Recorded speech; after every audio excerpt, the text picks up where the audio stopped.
welcome back. My name is Yuna and we are doing another reading vlog. Hi guys, before the vlog actually gets started, I just wanted to come in and say a quick little something. It felt weird posting this without acknowledging sort of things that have happened. I posted about this in the post section of the channel, and if you follow me on Instagram then you probably have seen it on my stories. But a couple nights ago, Lucy, my beloved sweet little Lucy cat, she had a big stroke, and she's right next to me. You can't see her in the camera, but after a couple days in and out of the hospital and getting tests and all of that, she is back home with me. But she did suffer from a pretty nasty stroke, and right now she doesn't really have any mobility. She can lift her head and look around and kind of like move her legs a little bit, but that's about it. She can't sit up on her own, she can't stand, she definitely can't walk. And when she has to go to the bathroom, I have to like carry her over to the litter box and hold her in the litter. So she has very, very little mobility, but the good news is that she is awake, she's alert, she's responsive. Like mentally she seems pretty good. It's just that she is very dizzy and very uncoordinated, and the physical aspect is pretty bad. The doctors said that they are expecting her to recover some of her mobility, but it's impossible to tell how much. It might be 50%, it might be 80%, it might be 90%. We just don't know. And it can take like anywhere from like 4 to 6 weeks, sometimes less depending on the cat. But for now, I am basically going to be at her beck and call 24/7. I'm going to be putting all of my time and energy into making sure that she is as comfortable as I can make her, make sure that she is wanting for nothing. Luckily, she has a good appetite. I spoon fed her like her full meal and she's happy to eat, she's happy to drink. I think she's happy to know that I am close to her at all times, but it's obviously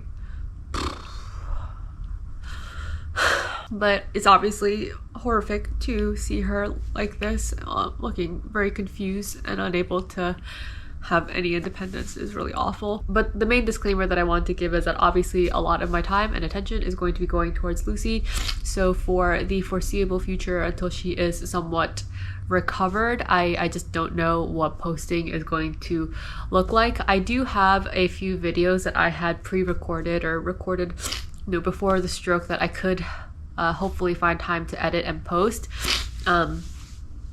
But yeah, I'm not entirely sure what things are gonna look like, but I do think that I have like 2 or 3 videos that I have already recorded that I could put out in the next month. And one of them was my August TBR video, and actually in that video I shared that I had plans at the end of the month to go to Morocco with my mom for a couple of weeks. And now that this has happened, I don't know what the status of that trip is. If Lucy makes a really quick recovery and seems like she's doing a lot better sooner than expected, then maybe I could still go and leave her in someone's care the way I was planning to, or we'll see. I'm kind of just taking it day by day. It's only been a couple days. Today is a Saturday and she had the stroke Thursday night, so it hasn't even been 2 full days yet. So I'm really just kind of feeling my way around in the dark with my poor baby. So actually I'll show you her. She's sleeping, my good girl. I have her propped up on a bunch of pillows because, like I said, she's not very comfortable. She gets dizzy, so it's just trying to make sure she's comfortable while she naps. But yeah, she is my priority right now, and taking care of her is my priority. So I will see what I can do in terms of editing the rest of the videos and getting them out there, but no promises. Luckily for the Solomon vlog, I had it almost done. It was almost ready to be uploaded. It's not going to take me very long to finish this, and I'll put this up probably today or tomorrow. And then from there, it's just going to be a bit dicey for the next month or so. So I appreciate anyone who is willing to hang out and just be a little patient with me as I try to figure out everything that is going on with my baby. But yeah, we have this vlog for now, and it's decently long, so maybe it'll take people a few weeks to get through it anyway. But whatever happens, enjoy the vlog. I felt like it'd be a little weird for me to put this out and not say anything because there's actually a lot of Lucy in this vlog because it was her 17th birthday last month and we had a little celebration and a bunch of things. So I don't know, I just felt like I had to give the disclaimer or the context before I put it out there. But either way, I hope you enjoy the vlog. I will keep people updated. If you want to be updated on how Lucy's doing, I'll probably post it more on Instagram, so feel free to follow her recovery journey there. She is such a trooper. I love her so much. I hope you guys aren't sick of the reading vlogs because I remember when I first did the romantasy reading vlog, which was my first one, I had thought, you know, maybe I'll do one of these every few months. You know, I'll do a few, like maybe 4 or 5 over the course of the year. And I think since the month that I did my romantasy reading vlog, every single month I have done a vlog since, and they have become one of my favorite things to do. While they are a lot of work to film and to edit, I have such a good time and they've been really fun for me because I do the behind the scenes. I show you what I've done that month, places I've gone, things I've done. So it's fun for me to look back on because it's kind of a visual diary, not just about the reading, but like stuff that I've been doing, places I've seen. I'm pretty sure I'm going to keep doing like at least one reading vlog every month for the foreseeable future. So if you guys have any feedback, like things you want to see more of, see less of, like maybe different formatting, then let me know because I will take it into account and maybe incorporate it because I'm having a lot of fun, but I want them to be interesting for people who are watching as well. So yeah, let me know what you were thinking about the reading vlogs. If you have any suggestions, just like drop them in the comments. This month's reading vlog, I'm going to be doing something a little different and I'm going to be focusing on one author. This is an author that I have mentioned in several videos and I've had their books on my shelves for several years, multiple years, depending on the book, and I've been meaning to get to them. I've been so excited to get to them, and for whatever reason, I just haven't. I made it a priority for this year to at least read some of the books that I have of theirs on my shelf. That author is none other than Rivers Solomon. Rivers Solomon is a Black non-binary author who writes across many different genres. They've written sci-fi, they've written literary fiction, they've written horror, they've written fantasy, and I have read none of them. For this vlog, I'm going to be reading these 3 books. I'm going to read An Unkindness of Ghosts, The Deep, and Sorrowland. I also have their book Model Home, but I decided I would leave that for another time. But these I think are the 3 books that they published in publication order. This was the first, the second, and the third. So I'm going to be reading these 3. I'm going to start off with An Unkindness of Ghosts, which is the story of a woman named Aster who is on this spaceship named Matilda, and the spaceship is structured like the antebellum South. It is a segregated system, and this ship is carrying these people to a promised land. Aster is a healer on the ship, and she, I think, realizes that there's some secrets, there's stuff going on. I've heard incredible things about Unkindness of Ghosts, and I'm super intrigued because I don't think I've ever heard of a premise like this. A spaceship that is modeled after the antebellum South with a neurodivergent Black healer uncovering some sort of something or other. They may exist, but I've never read anything like this, so I am very interested. The second book I'll be reading is The Deep, and this is short. This is a novella, and it is about a society of mer people who are descendants of pregnant enslaved Black women who were thrown overboard from slave ships. You can't tell me that you're not hooked by that premise. Like, what do you mean? This is the first book of theirs actually that I picked up. I saw the cover and I was just like, whales? Mer people? Absolutely. So can't wait to get to this. And finally, I'm going to read Sorrowland, which sounds like such a bizarre book. This is about a albino Black woman who escapes from a religious cult-like community and ends up giving birth to her children in the woods, after which she starts to undergo a mysterious physical transformation. I'm really not sure. It sounds like a bunch of things, and when I looked this book up, no one could tell me what the genre was, which I freaking love. They're like, it's sci-fi, it's fantasy, it's literary fiction, it's horror, it's like body horror, it's a bunch of different things. This is another book which, again, I have heard only good things about. I can't wait to get to this. It sounds like a bit of a mindfuck. It sounds like it's going to be pretty messed up. One of the reasons I'm so excited to get to all of these books and finally read River Solomon is that, you know, obviously they're a Black queer author, and I have heard that their books all integrate Black queerness in very notable ways, and I'm always trying to read about that. So I have really, really high hopes for these books. I can't lie. I've just heard like incredible things about River Solomon's and all of their work. So I unfortunately have pretty high expectations, which I feel like can backfire sometimes, but I have faith. I have faith that these will rise to the occasion. I'm gonna get started with An Unkindness of Ghosts, and depending on how things go, I might actually be able to come back later tonight to do my first update. I'll do like a quick quarter-way check-in. Yeah, I feel like I should be able to get to the quarter mark of this book. It's less than 400 pages. So yeah, I think I should be able to get to the 25% mark. So I will be back in several hours and I will let you know what I'm thinking of the book so far. I am back. It is later the same day and I have managed to get to part 2 of the book, which is very conveniently the quarter-way mark of An Unkindness of Ghosts. I did the first quarter of this book almost exclusively on audiobook because I was driving a bunch today and I had a bunch of chores where I was listening to the audiobook, so I have to go back and annotate and put in my notes and everything. That is what I tend to do if I do a lot of audiobook reading. I prefer to read physically, but if I'm in a scenario where audiobooks make sense, then I will always go back to the physical book and do my annotations and mark things up after the fact. So when I come back for the halfway check-in, you'll probably see all the annotations in there, but that is totally beside the point. I truly got to the quarter-way mark like mere moments ago, so I haven't had any time to really sit and think and digest what I have read, but I will say so far this is pretty much living up to my expectations, and my expectations were high. We're following the main character Aster, who is this neurodivergent black healer from the lower decks of the ship Matilda, which is a very, very segregated community. It's a very segregated system on this ship, and I think I mentioned this in my TBR or something, but I am assuming that the ship Matilda is a nod to the actual real life slave ship that was called Catilda, I'm pretty sure. And Catilda is the last known slave ship that brought enslaved black people over from Africa to the United States. So I'm assuming that the Matilda is supposed to be a nod to that, but I don't know for sure. While the darker skinned residents of the Matilda aren't necessarily slaves, they are absolutely treated with brutality, and they are not at all equal to their lighter skinned counterparts who live on the upper decks, who live in luxury.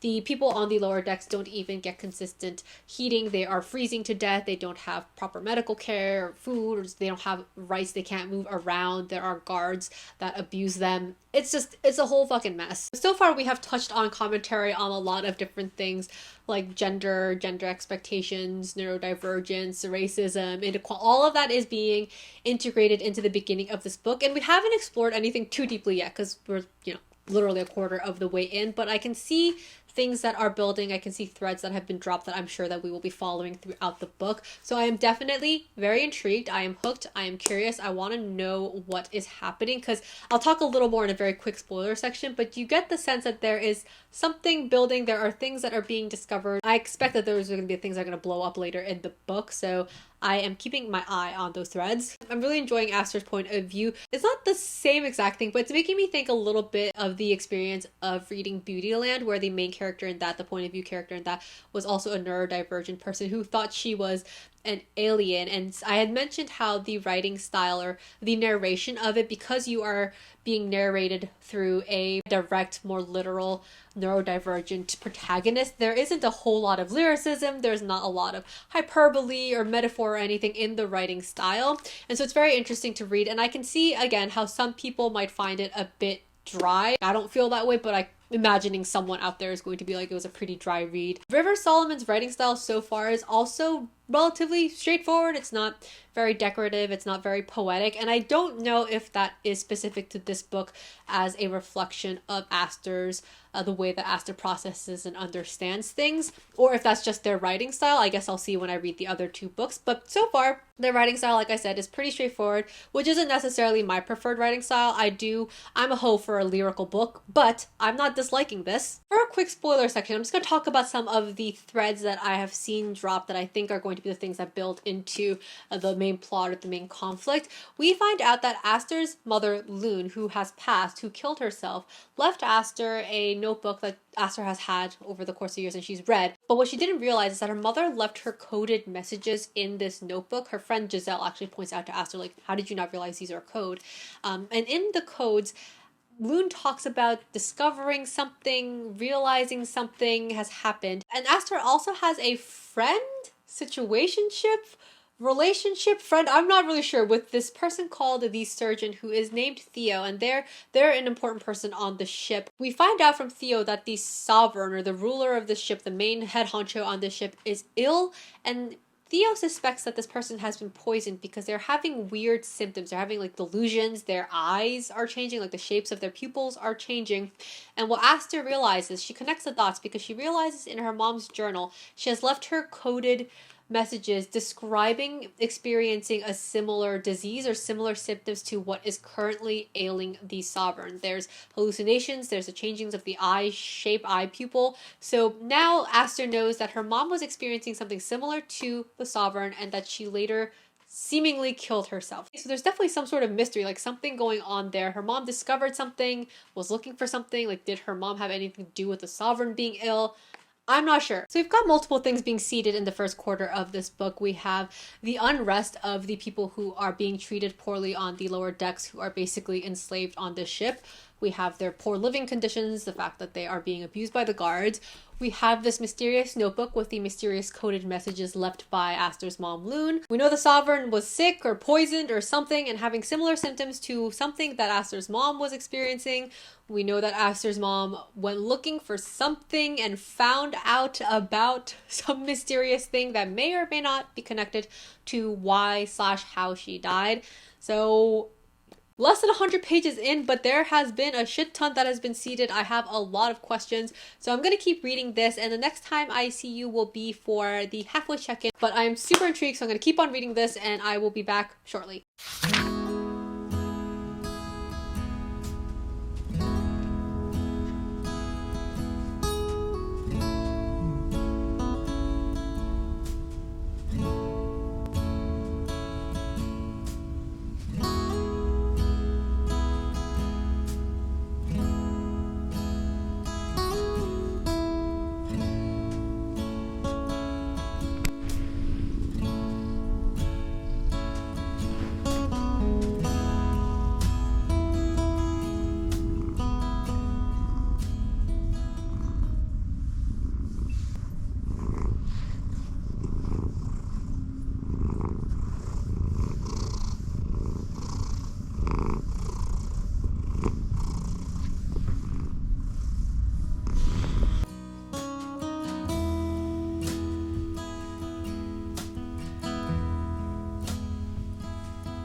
Cuatro and in Querétaro are the ones that preserve ways throughout history.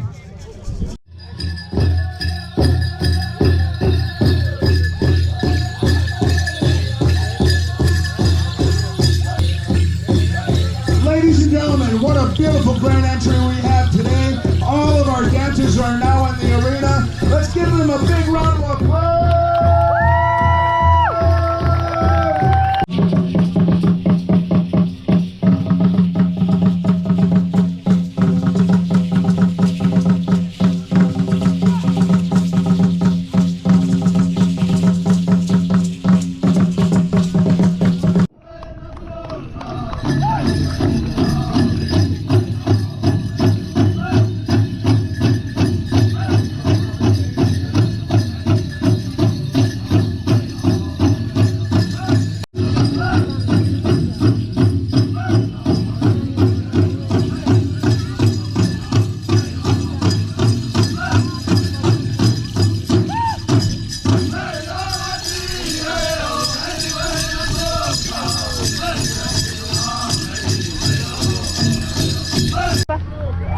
색깔 너무 이뻐. 호시, 호시, 호시.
and Unkindness of Ghosts, I'm actually just under halfway through, but I had the filming setup already set up to film a haul video, and I wasn't sure that I was going to have time to film in the next couple of days, so I just wanted to come in and get this almost halfway check-in done, just in case I don't have time to film. Once again, I have like just gotten to the point where I'm reading, so I have, again, not had a whole lot of time to sit and like synthesize my thoughts and think about what I have read. I'm only halfway through one of their books, so take what I'm about to say with a grain of salt. My opinion might change by the time I finish this book, but I feel like I was correct in thinking that River Solomon is definitely an author, or the type of author who likes to integrate a lot of, I guess, themes or messaging into their story without being super explicit about it. Again, literally that might change in the next like 20 pages, but so far my experience has been that I think that there is a lot of symbolism,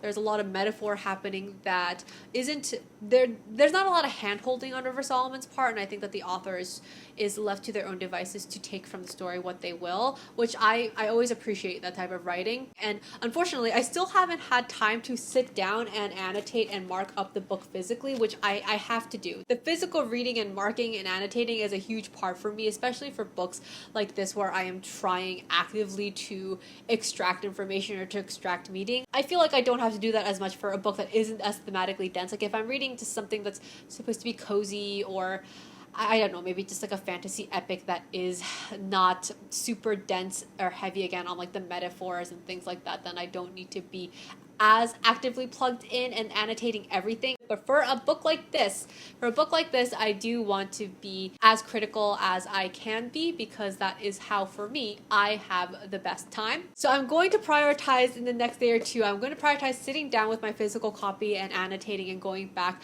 I've written in my phone like some notes as I was listening to the audiobook, things I want to go back and like highlight or underline, or things I want to look up. So I definitely want to do that in the next day or two. But for now, you will have to make do with my jumbled thoughts based on what I have read via audiobook. Spoiler-free section, I will say that I continue to really enjoy Aster. Aster's really fun. She is dry but compassionate, and there's definitely a huge portion of that it could be attributed to her neurodivergence and, you know, the way that her mind works and the way that she processes and relates to people. But it's fun. I enjoy the way that it has been written, and I think it's written in a way that can be kind of humorous without being patronizing or being humorous at the expense of Aster. I think it's very well done. The mystery of the Sovereign and his condition, and the mystery of Aster's mother and her own history, they are continuing to be revealed and unraveled slowly. So I can't say that a whole lot has happened in like the last 100 pages. It is more just a slow building of tension and like slowly uncovering bits and pieces of the mystery. So nothing huge has happened, but yeah, I'm enjoying the way that the story is progressing. I'm enjoying the way that we are learning bits and pieces of information. It's funny because the book is set on a spaceship, but until this part of the book that I read for this check-in, I kept forgetting that we were on a spaceship. I just felt like we were in a community, or just I would have thought we were on a planet, we were on some sort of Earth. But there is definitely, in this portion of the book that I have read, the space aspect of it is a lot more immediate. As we've spent more time with Aster and we follow her as she is moving through the ship and doing different things, we are being exposed to more of the injustice, to more of the oppression, and to more of the exploitation that the people in the lower decks, the black and brown people, are experiencing. I feel like in this section of the book we've touched on more things like, I don't know, labor rights, reproductive rights. I say labor rights as if there are rights that are being contested. There are no rights. Now for the spoiler section, I'm going to talk more about some of the specific things that we have uncovered. I mentioned in the last check-in that the Sovereign, the ruler of this ship, he has been ill, but we had found out through the coded messages that Aster's mom had left in her journal that Aster's mother actually experienced similar symptoms, or the same symptoms as the Sovereign. Aster has continued to follow that thread, and actually the Sovereign passes away, and Theo and Aster are examining his body when they realize that his blood has been contaminated with some sort of substance, some sort of weird liquid substance that they can't observe under a microscope. And where I'm at in the book, they have discovered that it is some kind of weird primordial metal, and Aster's mother had discovered something about the way that the ship was traveling. The substance that was found in his blood, and also probably was in her blood, is what the ship uses to travel at light speed, or to travel and move directions. Something about space travel that I don't fully understand, but the substance, this metal substance that killed the Sovereign and was also in Aster's mother, is part of what helps the ship navigate. And so that's where I'm at with the mystery, and we're trying to figure out why Aster's mother was interested in this substance, how she was connected to the Sovereign, and also what this substance and its relationship to travel means for the people of the lower deck. Because Aster's friend Giselle suspects that Aster's mother Loon had found some way to leave the ship or get to another place, some other ship or planet where her people and she wouldn't be treated like slaves. But again, there's still so much to the mystery that hasn't been solved. I suspect that Aster's mother isn't actually dead. Aster always thought that she killed herself, but the message that she had left Aster was actually that she had to leave her, I think, were the only words that were used. And I don't think that there was actually any evidence that she is dead, I think. So my suspicion is that she found out something about the substance that allowed her to leave, or would allow her and her family or people to leave, and she was either chased or she had to flee, something like that. All the mystery portions aside, I'm also really interested in Theo, who is, like I said, the surgeon, or the person from the upper decks who is friends with Aster, and I suspect, and it's been insinuated, that he has different feelings for her, and it's also insinuated that he is gender non-conforming in some way. We haven't really explored that too much, but he's gender non-conforming, but he is male presenting, and he is living his life as expected as a male in the upper decks. But he definitely cares about Aster, and I'm curious to see how his involvement is threatened, or what sort of tension is created by the fact that he is not a lower decker. I feel like there has to be some point at which he is going to have to deal with the fact that it is his privilege that exists off the back of people like Aster. It was also a really interesting interaction that Aster had with a woman from the upper decks, like a white woman who was really annoyed at Aster for not helping her, or she had asked Aster for directions, and Aster said, no, I don't have time to help you, I'm not going to help you. And she was so offended by that, like she told the guard, she called the cops basically, and Aster was going to get punished. And I think the woman kind of was taken aback by that. Like, she just wanted to complain, it seemed, but she didn't think about the fact that when you call the authorities on people who are oppressed, that can literally threaten their actual lives. And so she kind of backtracks a little and tries to get Aster out of it, but she fails. The guard's like, no, like, we have to punish her, we have to like deal with this. And the woman just kind of like, oops, sorry, like leaves.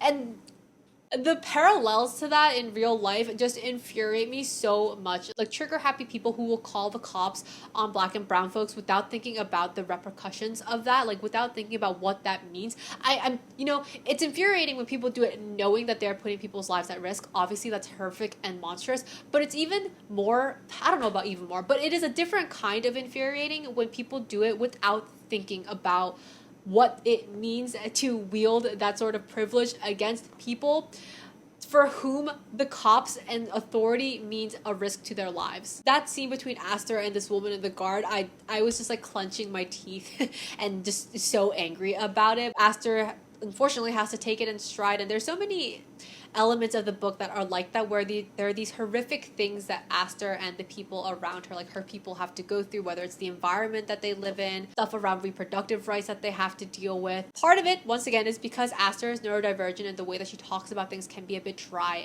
and clinical, but the way that it's talked about, like, it's just unfortunately a part of life on the Matilda. It's just part of how they exist. It's heartbreaking. It's heartbreaking, and it just makes me so mad that there is any situation in which, fictional or not, because we know obviously that this is based on antebellum South, that there are situations, there are worlds and environments where people have to live like they are less than, where they are treated like animals, and it's just supposed to be something that we accept. All right, I'll end the spoiler section there and keep it nice and short. By the time I do my next check-in, on God, I will have marked up my physical book and done my annotation, so maybe I will have more thoughts to share there, and I will think back on the first half of the book. Hoping in the next few days, I once again have a lot going on, so I don't know when I'm going to have the time to set up and sit down and film, but whatever happens, none of that matters to you. it'll be in like a couple seconds. You will see me again for my 3/4 check-in.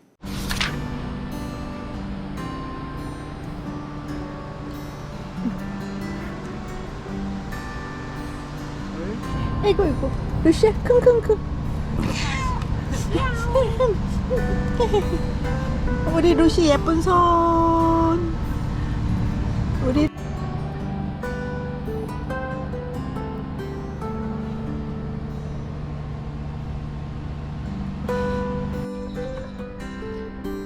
루시 할머니 옆에 있어?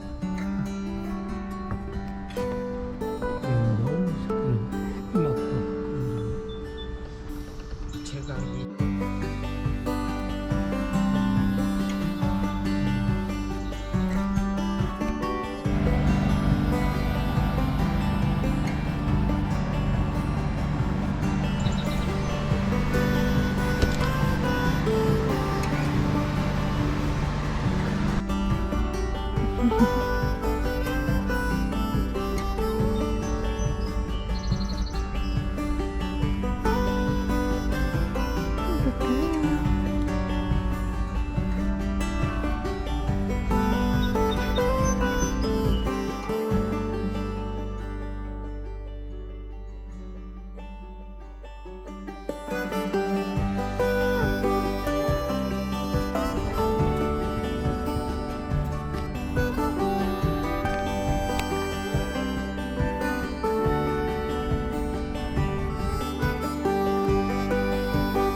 근데 요번에는 피오이가 튀기 전에 들어왔어.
This. Happy birthday to you. Happy birthday to you. Happy birthday, dear Lucy. Happy birthday to you. Happy birthday, 루시. 맛있어? 근데 밀가루가 cen덕거리네. 괜찮아. So it has been several days since my last check-in, and I apologize because I ended up finishing the rest of An Unkindness of Ghosts, and I couldn't find time to come in and squeeze in a 3/4 way check-in. So I did finish the book, but I'm going to share all of my final thoughts with you now. So I just want to start by saying that I think that this was such a self-assured and confident debut. I feel like there was a real solidness to the storytelling and the world building and the characters, and I think sometimes when you read books, whether they're debuts or not, sometimes if I read books that I feel are weaker than this one was, there's a sense of uncertainty that I as a reader feel. I feel like I'm analyzing and looking at the things that I notice that I don't like, or I'm bracing for a plot hole, or I'm bracing for something that the character does that doesn't make sense. Whatever it may be, there's a sense of confidence that I had in River Solomon's storytelling. Sure, there were some aspects of this book that I might have had notes on, but the vision and the emotional commitment for the book were so solid. I was just like, I was settled. Do you know what I mean? I love the way this book melded multiple things, because we had this generation ship trope that isn't uncommon in sci-fi, but then we also had this reimagining of slavery and antebellum South during slavery, and also we had the integration, and not even just the integration, but the centering of queer and neurodivergent stories. All that together was just such a delicious storm. I sometimes forget, because of the way that I intentionally curate my reading, I forget sometimes that sci-fi and just like publishing in general is so white dominant, so straight dominant. So this story feels like it was really important and a really important addition to sci-fi in general, because how often are you getting queer, neurodivergent, gender non-conforming main characters in sci-fi? Not often, I don't think. I don't read a whole lot of sci-fi, and like I said, because I tend to curate my reading so that those types of voices do have the chance to shine, it to me, in my life and my reading, it doesn't feel like they're not centered, but by and large they're not. So important book just for that. I'm no scientist, but I would say that this is pretty light on the science aspect of sci-fi. We're in space, there's a spaceship, and there are definitely science elements, but on the broad spectrum of things, I would say that this is light on hard science, which, depending on what you're looking for, might be a plus or minus, but I enjoyed that because I'm not a scientist, so when there's a lot of hard science and chemistry and orgochem and biology in my book, sometimes I end up like glazing over a little bit, even if it's well done. So I didn't mind that. I mentioned this about the prose, but it continued to be really solid and substantial, but not lyrical or very descriptive, and I think that that was very appropriate, especially for the main character, the point of view that we had with Aster being neurodivergent and the way that they are a more literal type of person. Speaking of Aster, I loved Aster as a main character, and I loved a lot of the characters in general. I found them really compelling, and I feel like we hear the word complex characters all the time, and sometimes I feel like the weight of that has been lost a bit, because it's just like, oh, someone is nice, but sometimes they get mad, or someone is evil, but there's like a sliver of good to them, and that is just what sometimes people mean when they say complex characters. But I think that there were some genuinely really compelling characters in this book. Their backgrounds, their motivations, the things that they think about, the way they interact with people, there were a lot of layers, and they weren't just obvious stereotypes at any point. I thought that there were genuinely complex characters in this book that I really enjoyed. And amongst these characters, there were also very complicated relationships with a lot of love, but also a lot of tension, a lot of things said, unsaid, maybe things said that shouldn't have been said. I'll go more into some of the specifics of the characters and their relationships in the spoiler section, but Aster is a fantastic protagonist, and I think that her neurodivergent queer perspective was written really well, with a lot of clarity and intention. Aster's smart, she's compassionate, she's very literal, she's also very reckless, and she has this simmering anger in her about what is going on and the things that she and the people she cares about have gone through. Another character that I really liked is Theo. I mentioned Theo in the other check-ins. He's the surgeon on the ship. He's a very high-ranking figure, and he is also gender non-conforming, and I'm going to use the pronouns he, him to refer to Theo. In the book, he does say I'm not a man, but Solomon writes Theo throughout the book using he, him pronouns, so I'm just going to stick with that. His piety, but also his confliction, his affection for Aster, all of that was really interesting to read about, and there were some things that I thought we were going to see, or I hoped I would see, that we didn't, that again I'll go more into in the spoiler section. And not to say that this was to detract from the book, but it was just something that I would have liked to have seen, or I was interested in seeing, that didn't get explored. But yeah, that's not, again, not a detraction from the character or how the character was developed. Both Theo and Aster are navigating or struggling with gender identity, gender expression, and the relationship that they have with each other, their friendship and their support for each other, the way that they interact and things that they go through later on. All of that really well done. Aunt Melusine is another character that I really love. She is this sort of unwilling, reluctant maternal character who raised Aster after Aster's mother disappeared, killed herself. There's a line that she says in a point of view chapter of hers that I really loved, and I'll read that in the spoiler section. But yeah, Aunt Melusine, another cool character. One of my favorite characters in this book, who I would honestly, I think, read a whole book from her perspective, is Giselle. And Giselle is a childhood friend of Aster's, and she is a tragic and complicated and important character to me. The relationship that she has with Aster is one that's like, it's so full of this trauma and broken love. And again, I'll save most of it for the spoiler section, but I'll say I really like Giselle, and again, she's another one of those characters that is a complex character, and in a genuinely complex way. She's not just like a nice girl with a dark side. Like there's a lot to Giselle to unpack. I really enjoyed her character, even though she broke my heart. I will say I talked about the mysteries or plot line that was going on in this book with Aster, Aster's mom's notebook that was left for her, and the mystery was solved quicker than I thought it was going to be. I shouldn't be too surprised because it's not supposed to be like a mystery thriller, so it's not the central point of the book, but I did imagine in my head that it was going to take longer or that there would be more turmoil around figuring out the answers, but it happened relatively easily. Of course, there was a lot of tension getting to that point, or there were things that Aster had to go through to get the answers, but it happened faster than I thought it would, but that's fine because I think a lot of the tension in this book or the conflicts in this book are the relationships that are built or tested on that journey and what comes after getting the answers. So that's not, again, not a complaint, but just it surprised me. I'm trying to think if I have anything else I want to say for the spoiler-free section. I don't think so, so I'm going to move on to the spoiler section for Unkindness of Ghosts. Spoilers ahead, spoilers. Just to anchor what I'm going to say, I'm going to give a quick overview of the rest of the plot for the second half of the book. When I had last left off, Aster and Theo had uncovered that Aster's mother was figuring something out about the ship, and basically what happened was Aster's mother found a way to travel or to jump through space so that she could send the ship back to Earth and essentially find a way out of this life for herself and for her people, all of the lower deck folks. While they're figuring out this mystery, a number of things happen. The Sovereign Nicolaus, was that his name?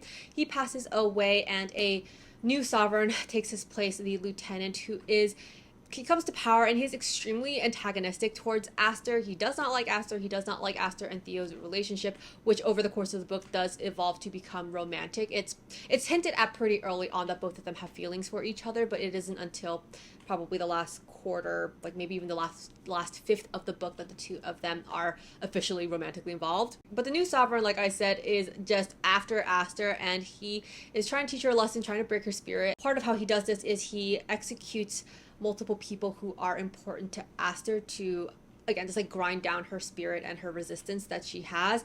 And one of those people is actually Giselle. Aster and Theo and a bunch of the lower deck people do try to save Giselle, but she ends up being killed.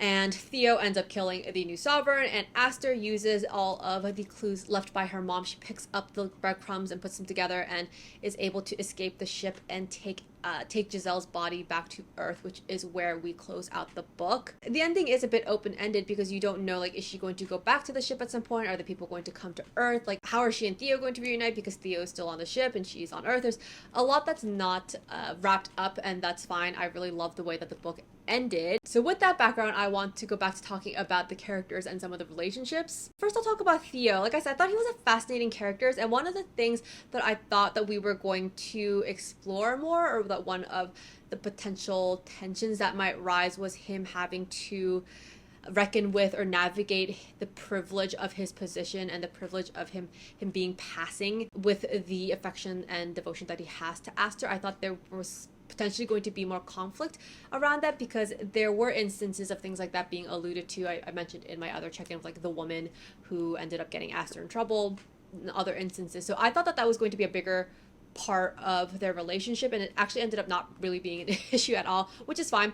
It's just something that I personally thought would have been juicy to explore and would have been happy to see, but I don't think that it necessarily took away from the book that it wasn't something that was a big part of their story. Now, 8 Melusine, I love this woman. I thought she was so cool, and she is someone who, just because she is a woman and because of the way she has to serve the upper decker, she is cast into a caretaker nanny position.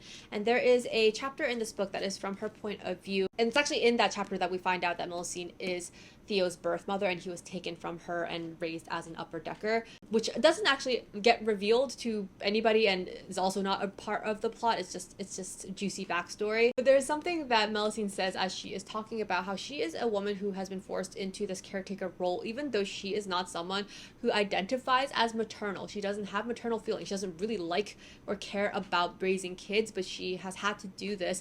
And there's a line that she says that I thought was so important. First, I'll read you something she says as she is taking care of her charge, this kid that she is the nanny of. She says, "I wish I could say I loved him because he might be better off if one person doted on him properly, but I don't. He make me tired and bored, and I'd rather be doing anything than playing with him. They say there's nothing like watching a child's face light up as they learn something new, but the folks who say that is lying. Children are fine enough, just not my favorite. I love that. That's so real. And then later, she's talking about Aster, who she has had to raise after her mom disappeared. And I thought that what she says is a really important inclusion into the conversation around women being maternal or not wanting children. She talks about how much she loves Aster, how much she treasures Aster. And she says, I'm not maternal, but that doesn't mean I don't love. I love Aster. I love all the girls and women I look after. Me, as someone who also doesn't really have maternal instincts towards children, who doesn't want children, human children of my own, and I don't really enjoy children. I thought that that was such an important line, because I think a lot of times you'll have conversations with people, or I end up talking to people and saying, I don't really like children, I don't want children, and there's this there's frequently this reaction that follows me divulging that I don't like children or don't want children, and people are like, ooh, like, what exactly is wrong with you? So I really appreciated the nuance of being like, I'm not maternal, but that doesn't mean that I am not capable of loving them. So I just really enjoyed and appreciated that, and it made me, it just endeared me more to Melusine even more. Last character I want to talk about is Giselle, and like I said, Giselle was maybe, I don't know, she was maybe my favorite character after Aster, and she was just such a captivating person. She is, like I said, childhood friends with Aster, and she's someone who has lived through and is living through so much trauma and strain, and there is a lot of generational trauma on her shoulders, and I think the stress of all of this has either caused or has worsened underlying mental health issues. So she's a really complicated and unpredictable person. She's depressed, she's flighty, she's also very mean at times and acidic and destructive, but she's not a one-note person. She's not just this like off the handle character. She's got a lot of depth, and there is a chapter that we see. Is it just a chapter? Oh no, there's portions either scattered or in one portion of this book where we are looking through her eyes, and I love those parts. I could have done with even more of her perspective. She knows that she is mean and destructive, and she talks about this uncontrollable urge she has sometimes to destroy things or to cause pain.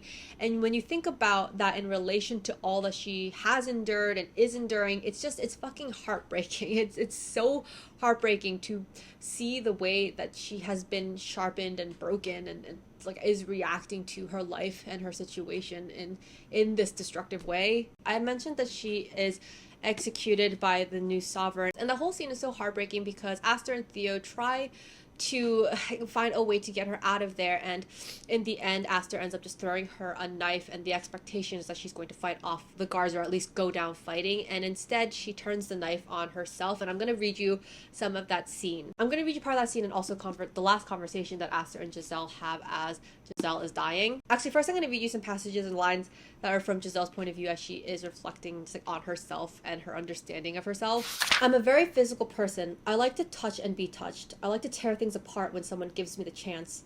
Sometimes it's like I can't help it. Then I think, no, I could help it. I could hold back, like a sneeze. But it feels so much more satisfying to say the cruelest thing, to hurt, to harm.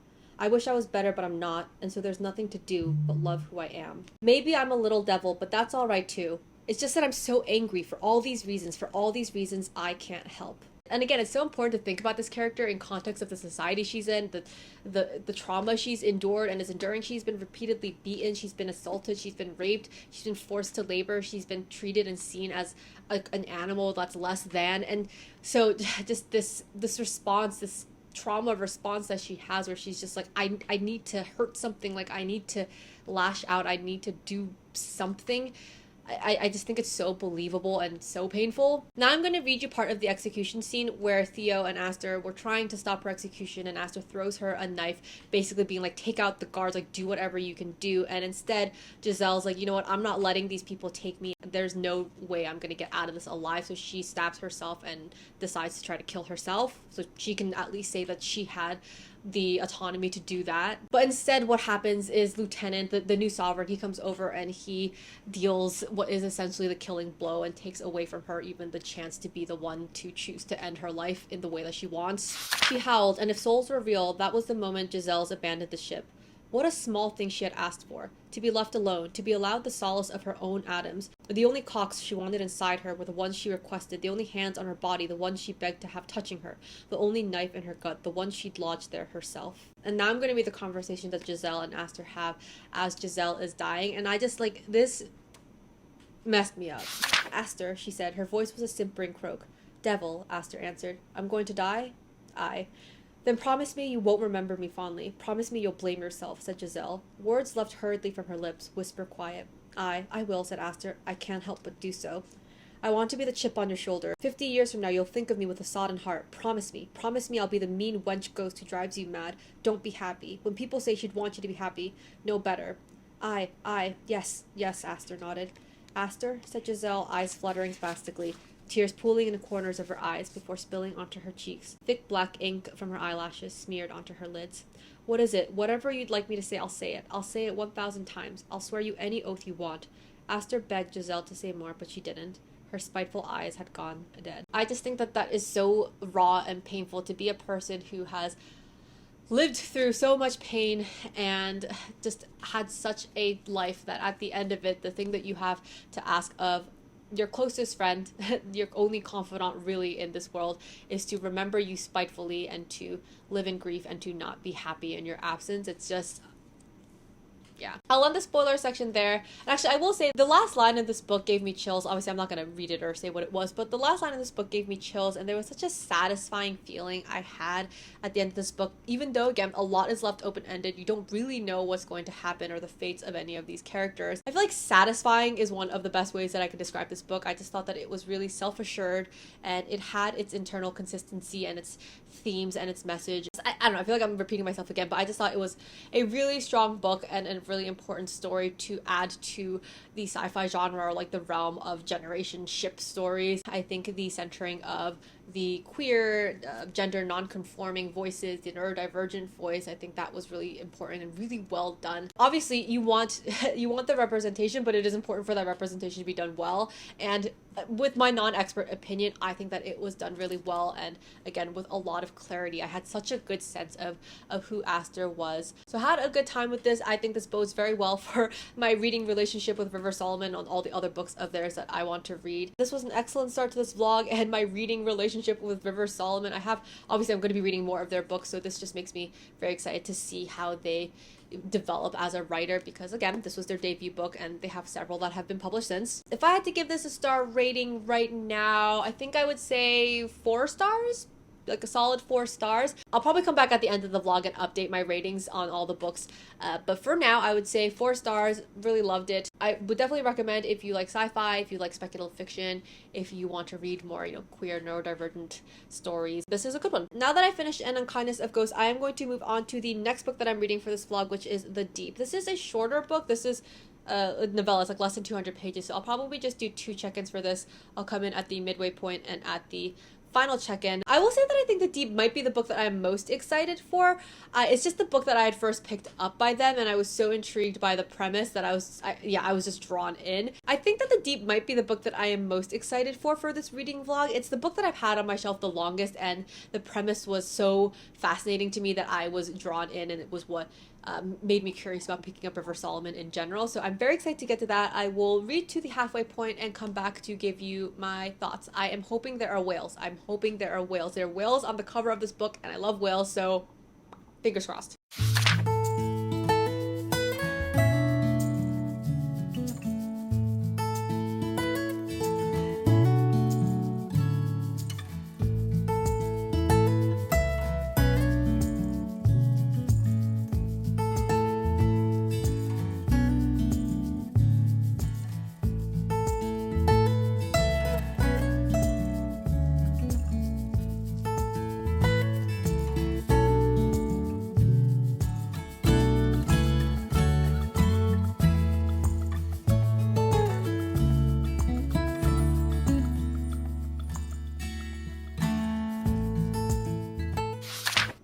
We have whales. I'm just about halfway through The Deep, so I'm here for my check-in, and I am loving this. Again, this has nothing to do with a critical literary review, but man, I just fucking love whales. And I think I said in my last check-in that I was really hoping that there would be whales in this. And we have whales. We have whales, and they actually have a pretty important role. They're not a huge part of the story, but they have an important role. So I'm just eating that up. Every time a whale is mentioned, every time a whale is on page, I am being fed. I'm gonna try and keep this update pretty quick. Famous last words, but I mean, I've only read like 70-ish pages, so I'm hoping I can keep it pretty quick. Just a refresher on the premise. The book is about a society of mer people called the Wajinru, and they are descendants of pregnant enslaved African women who were thrown overboard from slave ships and drowned in the waters. So we have this society of people who have grown from that trauma. Obviously, the Wajinru are a people who have so much pain and trauma in their history, and it's to the point where their society has been structured so that the vast majority of the people do not actually have any long-term memory. They don't know their history. They don't remember their past. They have short-term memory. They understand that they're part of the society, and they have the ability to recognize people that they have relationships with. But for example, if two Wajinru were to have a big argument about something, by the next day they would have forgotten the details and the specifics, and they just kind of have a vague sense that maybe that they argued. What the Wajinru do is that they designate one Wajinru, one person, to be what they call the historian. And the historian is essentially a living vessel for all of the history and legacy and memories of every Wajinru that has ever lived. All of their ancestors, this one historian holds all of that memory, and they're able to look into those memories, and sometimes it's voluntary, sometimes it's not. They're basically just a body. They are one person who is overwhelmed by the history of all of the pain of all of their people. The main character of the book is the current historian of the Wajinru, and her name is Yetu. She has in her all of the memories of all of the Wajinru back to the time of the first mothers. The first mothers are what they call the humans who were thrown from the ships. It's basically like input overload for her. There's just so much that she is trying to hold. She has been made to carry the pain so that the rest of her people don't have to. Once a year, there is this event called the Remembrance, during which all of the Wajinru gather. They gather in this big hut that they build, and the historian imparts on them the entirety of the memory of their history. And it's basically like a recharge session. Like the people come and they kind of plug into the memories, download them, and have the sensory experience so that they can, again, like recharge what it means to be Wajinru. But then once they leave the remembrance, they forget the specifics again, and they just carry with them this sense until next year when they do the remembrance again. Once again, I'm really enjoying the world building, the story, the themes, the emotional core, the complicated characters. I'm not sure if Yetu is supposed to be neurodivergent coded, but there are some things that she says or some aspects of her personality that I think that might point to her being somewhere on some sort of spectrum. She has some sensory issues. She's very sensitive to different sensory things, so perhaps, I'm not sure. You know, in thinking about it, I think that there's some interesting thematic overlap between this book and Pet. I talked about Pet in my June wrap-up video, and that book is also a book that deals with things like societies that have painful histories and the way that they deal with that. In Pet, there's a society that's basically kind of post-conflict, and they don't really talk about the past. They don't talk about the awful things that have happened. They kind of sweep it under the rug and pretend that they live in this utopia where such a thing could never happen again. And so obviously the framework isn't exactly the same, but there are these questions of memory and legacy and trauma and what to do with those memories, how a society is supposed to reckon with those things and move forward without being completely broken by the weight of all the pain that they've gone through. I'll have to see how this book develops, but I'm interested to see at the end of it like what sort of parallels I continue to see between Pet and this. Okay, quick spoiler section. We're doing spoilers now. This might not be of any interest to anybody other than me, but I'm going to start the spoiler section by talking about the whales and their role in the book. The whales are called the second mothers. Is that what they called them? I think they described them as the second mothers. I can't find it in the book right now, but I think they're called the second mothers because what happens is after the women who have been enslaved are thrown overboard and they give birth to these baby Wajinru, the whales take them and they care for them. They carry them around, they take them to the depths where they're safer, they raise them, they feed them, they play with them, they nurture them. The whales are essentially their second mothers. They are their adopted mothers. There are multiple scenes in this book about whales taking care of the baby Wajinru and caring for them and talking to them, and I love it so much. There's just such a beautiful, strange tenderness to this idea of this giant creature that's nearly godlike and feels otherworldly, taking care of this society. I love it. I'm a sucker for whales, so no one else might think that it's as cool as I do, but I love that. Let's talk about Yetu, the actual main character of this book. So Yetu is the historian, but she is very unhappy in this position. And unhappy is like, it's not even a fair way to describe it. She just feels like she is one person. She is one Wajinru carrying the entirety of the weight of the memories and trauma and desires and stories of an entire people. And she feels like she is physically and mentally just being torn apart by the burden. She says that she doesn't even know like who she is, like what she wants, because there's no space for her own voice in her mind, because there's just so much always happening. There's always so much churning inside of her. Yetu is actually certain that if she has to continue doing this, if she has to continue being the historian for another year, she just won't survive. Whether that means that she won't have any sliver of her identity, of her selfhood left to her, or if it means that she is literally physically just going to perish. She's like, I'm not going to make it another year. I can't keep doing this. So after she initiates the remembrance, it's like a multi-day event. She initiates the remembrance. All the people are in the big hut and they're in sort of a state. They're in another realm, essentially. They're tripping. They can't talk to each other. They can't defend themselves. They're just in the hut. And she takes this opportunity to escape. She runs away from her community and she ends up on shore. She gets washed to shore. Where I'm at in the book, she has been stranded on shore, but she is being aided by a human woman, and she is developing like a tentative friendship, some sort of relationship. She's really intrigued by this person, and they're starting to have conversations and starting to build some sort of relationship. Yetu is really conflicted because she knows she has abandoned her people, and she knows that she has basically condemned them to the memories that she didn't want herself, but she also knows that she can't survive their expectations. She can't survive that position any longer. So she's like, do I have to go back? Like, what do I do? Like, I feel free, but I also feel unconnected from my people. I can't wait to see more of how that tension gets explored, because I just think it's so, I don't know, it's such a hefty topic to be like, well, you know, I want to be my own person. I don't just want to be a holder of memory. What if I just wanted to be myself? And I think especially when you combine that with the context again of all of the trauma of her people, and how literally to survive that trauma response they have opted to just not remember who they are, where they've come from. But to put that burden on one person, I'm assuming we're going to say that that shouldn't be the responsibility of one single individual. Like, that's something a community has to bear together for it to be meaningful, for it to be fruitful, for people to be able to move forward, is what I'm expecting we're going to say with the book. But maybe it'll be something completely different. Maybe it'll be completely in a different direction. We'll see. I might just be colored by the experience that I had with Pep, because that was more so the messaging. But we'll see what River Solomon has to say with the rest of this book, because I'm intrigued. I'll keep it short for once and end the spoiler section there. I'm so curious to see where this goes. I am hooked. I am intrigued. I am sad. I think this book obviously has a lot to say, or is going to have a lot to say, about the importance and the power and the weight of legacy, of memory, of reckoning with the past. Oh, I will say that this has continued to have a similar writing style / voice as The Unkindness of Ghosts, because I remember I said I wasn't sure if the I don't want to say dry, but the less lyrical quality of the writing in that book was supposed to be reflective more of Aster's neurodivergence, or if that was very much River Solomon's voice. But it's pretty consistent in this book.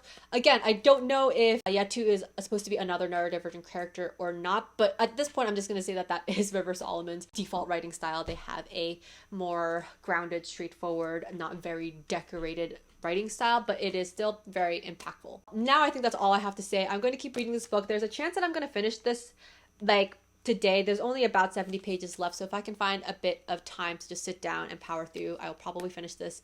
I'll come back and let you know what I think.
later the same day as my last check-in, and I did indeed end up finishing The Deep today. I debated waiting to come back to do my final check-in until I had more time to think about the book because I truly just finished it, but listen, my setup is already up, my camera is ready, and I'm lazy, so I just decided to come on and do my final check-in now. I have a bunch of thoughts running in my head, so I'm just gonna kind of babble on a bit. But overall, long story short, I enjoyed the rest of the book. I had a great time. I continued to really enjoy the world building and the themes that were being explored. What I'm about to say next, though, is not necessarily a negative or a positive, or at least I'm not sure if what I'm about to say speaks to the strengths of this book or if it speaks to like it not living up to its potential. I'm not sure. You tell me what you think. But I think that sometimes if you finish a novella, right, if you finish a short book and feel like, oh, like I just wish that this was a full-length book, or I wish that I had more. I really like the world building. The characters are so intriguing. There's so much potential for exploring XYZ. Does that mean that the novella did its job and was just so good that you want more? Or does that mean that the novella perhaps failed to deliver a complete satisfying experience in the number of pages it had? You know, I don't know, because sometimes I do finish novellas and I think that was a really good self-contained story, and I don't think that it needs to be expanded upon. Like, I think that it did exactly what it needed to do and very efficiently in X number of pages. But sometimes I finish novellas or short stories and I'm just like, oh, like I want more. And it's hard to tell sometimes if that, again, is a good thing or a bad thing. Sometimes you just want more because a story isn't satisfying, or sometimes you want more because it was just so cool and there were things that piqued your interest that you wish could have been expanded upon. And I'm inclined to think that the way I'm feeling is the latter half. The premise of the book was just so cool, with this interesting society of mer people and the way that their society is structured. There were relationships that I would have loved to see more of. I would have loved for the main tension or conflict with Yetu to have been drawn out more because I just think it was so juicy. I wish I had more. I was so intrigued by the potential of the things that were brought up in this book and with these characters that I was left feeling like I loved it, but I wanted more. But since this is a spoiler-free section, I will try to sum it up by saying I finished the book and I really enjoyed the whole experience. I, once again, felt like there was a real grounded assuredness to River Solomon's writing and to the things that they were trying to say with the themes that they were exploring. I liked Yetu a lot. I again, just wish that we had more of her and were able to tease out some of the things that she was struggling with even more. I also think that there was so much really cool queer representation. River Solomon used the opportunity of having this whole different species to build out a physiology and build out sexuality and biology in a really interesting way. So just really cool queer rep that I really liked. And I think the themes that were explored, like I mentioned in my last check-in, were very similar in a lot of ways to the things that were explored with Pet. I think that both Deep and Pet have really strong stories around the importance of history, the importance of all of us holding these memories together and it not just being one person, or, you know, if we expand out the metaphor, like one group's responsibility to remember and to hold that pain. I think that if we translated it into real life, into just like modern day society, it would be, you know, it shouldn't be the marginalized, it shouldn't be just, let's say, the descendants of people who have lived through trauma that have to live with that history. It should be all of us that are looking back, who are reckoning with that, who are dealing with that, who are synthesizing that into new ways forward. It shouldn't just be one community or one person's responsibility. So I really enjoyed the themes. I really enjoyed the way the theme was explored. I just think it was so creative. I keep saying the same thing, but what can I say? It's just such a cool creative premise. My main criticism, which I, again, don't know if it's a criticism or just speaks to how much I enjoyed the book, is that I wish that there was more of it, because I think there were a lot of things that could have been explored that I would have loved to see, but I will talk about that in more specifics in the spoiler section. Now, starting the spoiler section. So the last time that I left off, I was saying that Yetu had run away from her community. She didn't want the responsibility of being the historian anymore, so she ran away during the remembrance and she had washed up on shore. She was developing some sort of relationship, friendship with this human named Ori. In the rest of the book, it is a lot about their relationship, Ori and Yetu learning to trust each other. And Ori is kind of a foil to Yetu in a lot of ways. First of all, she's a human, but also she is the last of a people. We don't know exactly what people that is. They have all died in some way, and for her, remembering them seems to be really important. Like, she goes back to take care of their graves or whatever the site was. for her, it seems like remembering the people that she knew, remembering their culture, remembering their home is integral to her identity and her life. And so she really seems to put a lot of importance on that. Whereas we have Yetu, who has run away from her people and is so desperate to be able to experience a sense of self, to be able to have thoughts and wants and desires of her own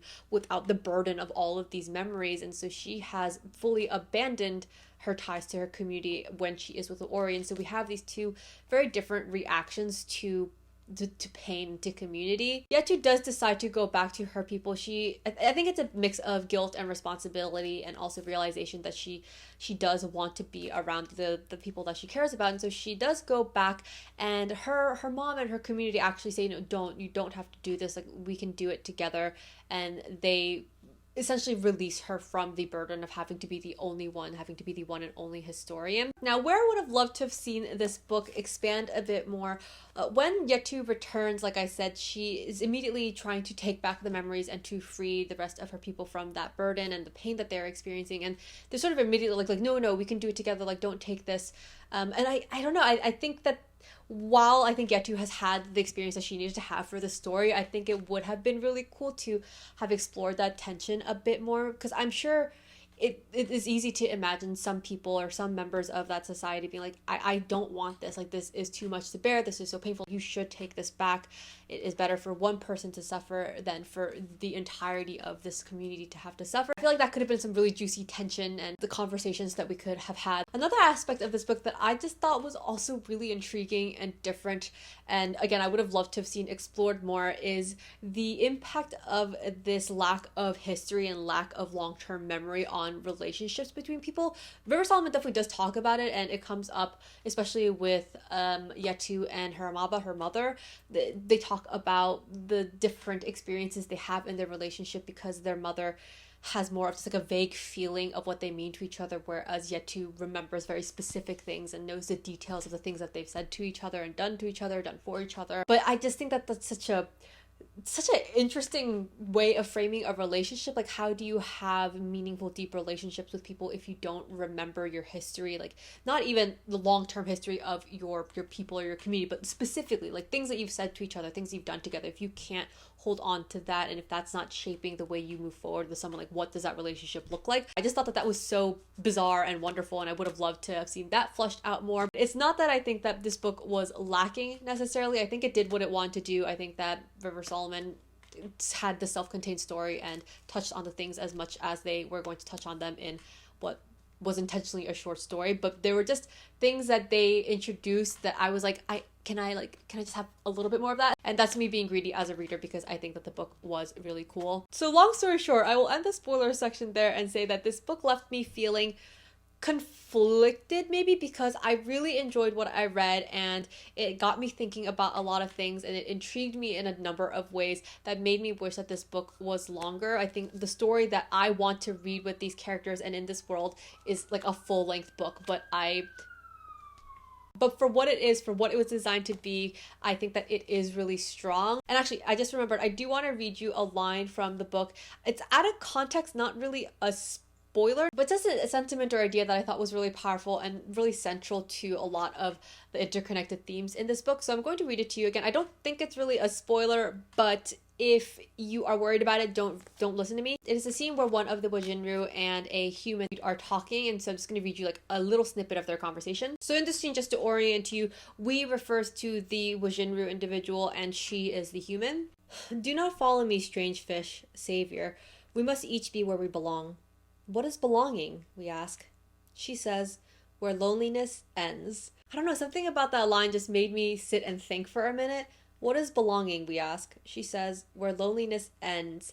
And I think that ties in really strongly with the experiences actually of several characters and the themes around community and around identity and around relationships. So I don't know, I think that's a really powerful little exchange, and I think that it might be easy to miss, but I think it does tie in really strongly with a lot of the messages that came out of this book. So I just wanted to read that. Once again, River Solomon's storytelling and their prose was really solid, really dependable. So yeah, I had a great time reading this, but I will come back later to give an actual rating. Whatever the rating ends up being, I had a great time. I would definitely recommend this. I think that it is a really solid book with a really cool world and characters, so definitely pick it up if you are interested. It's so short. I mean, you could finish it in like a day or two.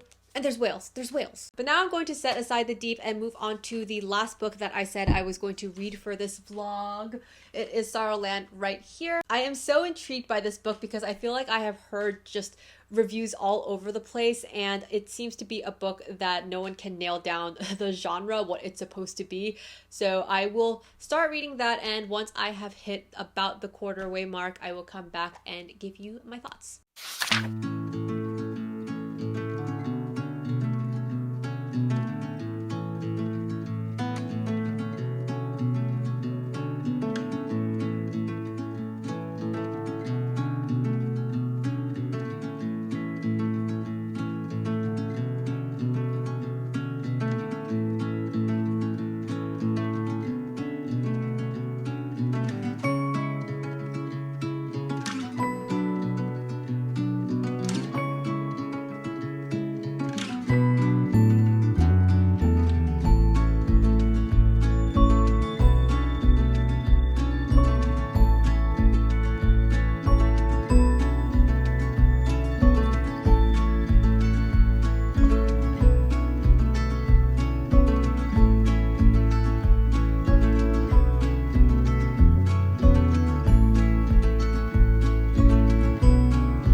Where do I even begin with this book? Like, what you know how there are some books where you'll read the first quarter and it feels a bit slower, like it's foundation building, it's introducing you to some ideas and easing you into the storyline. This does not feel like one of those books. I mean, of course, there is the introduction of concepts, the introduction of characters and world building and whatever, but I feel like this book hits the ground running. Even just the very first sentence, the first scene of this book is just explosive in my opinion, and I think that there have already been a lot of things thematically that have been introduced. There have been seeds of conflicts or just like nuggets of potential things that are going to be expanded on later, and I'm having such a good time. Let me just quickly summarize the book to kick off the spoiler-free section. I feel like I may have already done this, but now that I have a slightly better grasp of what is going on, I just want to give a quick summary. As usual, this is pretty much all stuff that you can find on the back of the book, but our main character is Vern, and she is a black intersex woman with albinism, and I say woman, but actually when we start off the book she is only 15 years old, which I didn't realize, and I found that really jarring. When we meet Vern, she is again 15 years old, and she has just escaped this religious cult-like community that's called it's called Caneland, or is it called like the Land of Cain, or it's called Caneland, and it is a community that centers blackness and originally I think formed out of black liberation movements and rejects white America, rejects whiteness. And she has escaped to this community and gives birth to twins in the woods. She names these twins Howling and Feral. After giving birth, she realizes that her body is undergoing some sort of transformation. And again, I won't give you too many specifics until the spoiler section, but she realizes she is changing, and even though she has physically left the compound, physically left Caneland, she is not free. But there are multiple ways in which she is still not free from that community, that society, and I truly can't wait to read more of this book. I think it took me maybe 5 pages to get fully hooked. So far, I would say that the prose and the writing style is actually my favorite from the 3 books that I'm reading for this vlog. I'm really enjoying it. Actually, I'll read you the first line of this book, and I'll leave it in the spoiler-free section because, again, it is truly the first line in the first chapter. But I just thought it was so visceral and beautiful. The child gushed out from twixt Vern's legs, ragged and smelling of salt. Slight he was, and feeble as a promise. He felt in her palms a great wilderness. Such a tender thing as he could never be parsed fully by the likes of her. Had she more strength, she'd have limped to the river and drowned him. It'd be a gentler end than the one the fiend had in mind. Are you not hooked by that first line? There is a brutal, dark, gothic quality to the writing so far that I'm really enjoying. And it's not that it's so different that it's unrecognizable from the other 2 books, but there's something specifically about the way that Solomon is writing in this book that it's just like, it's scratching the right itch in my brain. Just like with Unkindness of Ghosts and The Deep, there's a real sense that Solomon has something important to say with this story. Now, what people take out of it is obviously going to be different from person to person, but I think there's like a palpable thematic urgency to what I'm reading, and it makes me so eager to finish the story, not just so I can read the book and find out what happens with the characters, but also so that I can digest and try to extrapolate whatever it is Solomon's genius brain was trying to say with the story. Characters also are really intriguing. I don't think so far, based on what I've read, I don't think that Solomon could write a flat character if they tried. Vern is resourceful and reckless and selfish, but also caring.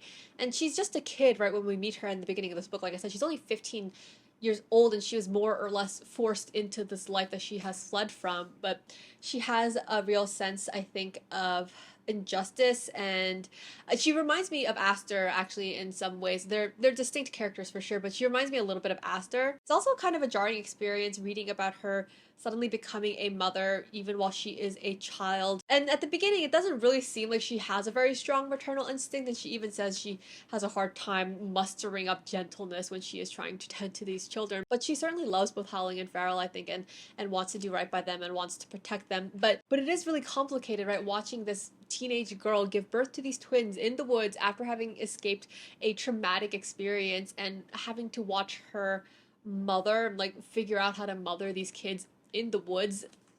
This book has already raised a lot of questions for me, and even though we're only a quarter of the way in, there have been a lot of points of conflict or points of tension or things that we are exploring that I just can't wait to see what they do with it for the rest of the book, because we've talked about bodily autonomy, there's been religious and cultural commentary, transformation, strangeness, the strangeness specifically of queer bodies. There's also this really interesting tension that I think has been introduced with Caneland, because on the surface, it seems that Caneland should be a safe place for Black people because it was born from the Black liberation movement. It's all about centering Black lives and Black culture. And yet it is in so many ways not safe at all. There's a really strong Christian-based faith system, belief system that exists in Caneland that adheres to the heteronormative roles and expectations, and there's an obvious favoring of boys over girls. I'll leave the rest for the spoiler section, but there's just been so much introduced, and because we're finding out a lot of these things right alongside with Vern, who doesn't have all the information, doesn't have the context, we are also being just like slowly drip fed information and clues.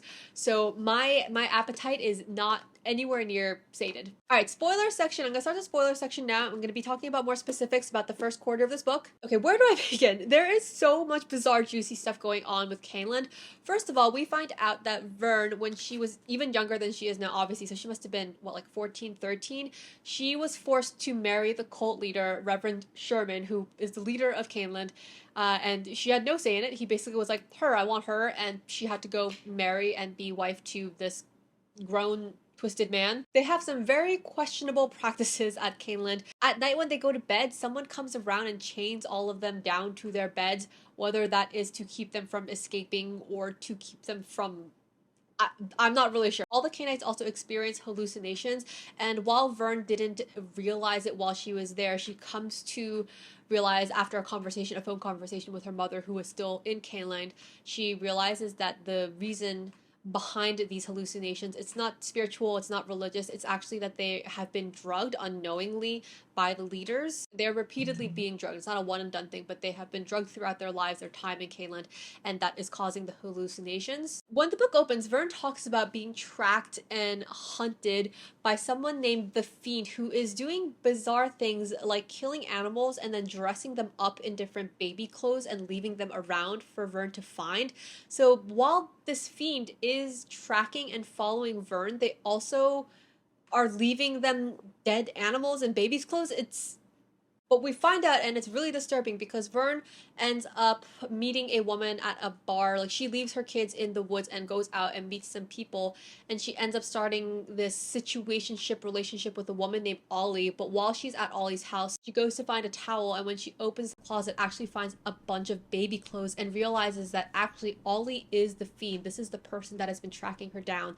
And Ollie says, "I've been sent by Caneland. The Canaanites sent me to find you, and I could have taken you back at any time, but I didn't. I was just doing whatever the fuck all that baby clothes shit was." So yeah, Caneland has some bizarre practices. They send people after anyone who wants to leave and hunts them down. They chain people down to their beds. They drug them without their consent or knowledge. The tension that I mentioned earlier about what you would expect to be a place of safety for Black people is, again, on the surface level, it seems like this would be a place that prioritizes Black bodies, Black safety, Black lives, and yet, even though they are taught to mistrust, rightfully so, mistrust white people and cops, there is so much harm being done from within. There's actually a key scene for me that's told in flashback where Vern, when she was younger, left the compound, ended up coming across this cop that she interacts with and has some sort of sexual encounter with, and the cop brings her back to Caneland. And it's such a weird interaction because, again, Vern has been taught that cops are of white America. They're not going to protect her. They're not good for her. They're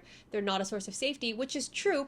But then she's brought back by the cops to this place where even amongst her own people, she is not safe and she's being mistreated. And actually, it's at the end of that scene, I'm pretty sure that she gets married off or sold off or given off to Reverend Sherman. Vern suspects that there is something deeper going on because there have been so many abuses that go on at Caneland, and she's wondering, how come none of this has ever been investigated? Has it ever been reported on? Like, why isn't there more known by the outside world about what's going on? And she and I don't know if it's more that I'm suspecting, I don't know if Vern has suspected it out loud, she might have, but I suspect that there is some sort of symbiotic relationship going on with either someone in power or with law enforcement. There is a reason, there must be a reason that the leaders of Caneland are able to do what they do and are able to operate without interference. Because when you think about it, when you think about white America, white supremacy, cops as an institution, they wouldn't just let this community of Black folks who glorify Blackness and reject whiteness, reject white America, they wouldn't just let them live however they want. There would be so much scrutiny, there'd be so much surveillance. And so the fact that they're able to do what they do and have been able to do what they're doing, it's bizarre. Something has to be going on. And I didn't even mention the drugs that I said that Caneland, the Canaanites are being injected with that cause hallucinations. That is likely the cause of Vern's transformation. She has become very strong. She is extremely strong. She has this regenerative healing ability. Her skin, even if she cuts herself or burns herself, by the next day she is completely better. And as she thinks back, she realizes, actually, I think these changes were beginning even when I was still at the compound, and she is suspecting that it is tied somehow to the injections that she is being given. And this isn't the first time this has ever happened, because Ollie, when Vern realizes who Ollie is, they get into an altercation at the end of which Ollie is killed. But Ollie says, I see you're getting stronger, but I don't think you've gotten faster yet. So obviously this sort of physical transformation has happened before. Whether the people are aware of it or if it's just select individuals in leadership, like, is it just Reverend Sherman? Who knows? Are they doing this on purpose to create like Black super soldiers? I have so many questions and zero answers. And another thing that I forgot to mention is that Vern has frequently mentioned a friend, childhood friend, I think, named Lucy, who was also part of Caneland but ended up leaving, got out of Caneland with her mother and went to her aunt's house, I believe, and so it seems like Vern wants to find Lucy, wants to track down wherever Lucy went and reunite with her, so we'll see where that goes. I am now very nervous that Lucy is either another mole or is part of the big plot around the drugs and whatever is going on there, but we will see. I'm so sorry. I know that was probably really rambling and not very coherent, so I'm gonna try and summarize some of the main questions slash points of tension that I am seeing in the book so far. One being Vern's transformation, which is an effect of this involuntary drug that has been given to all the people in Caneland. I want to know, like, why is this drug being given? Who knows about this drug?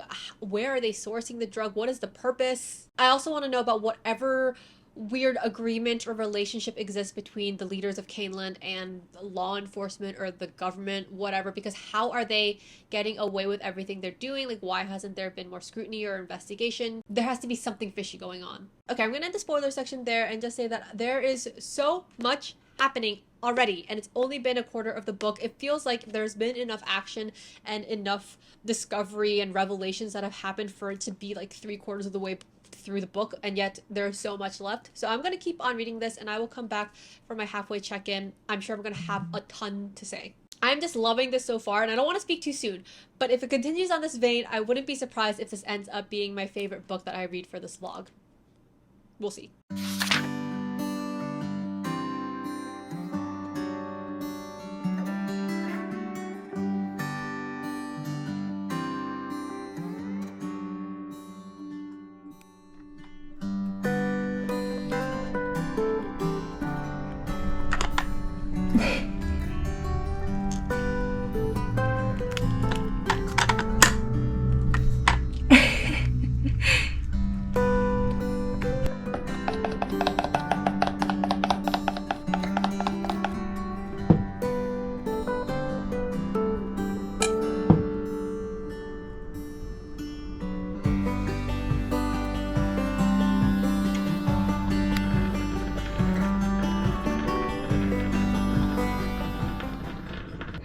Happy birthday to you.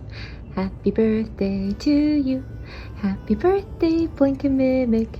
Happy birthday to you.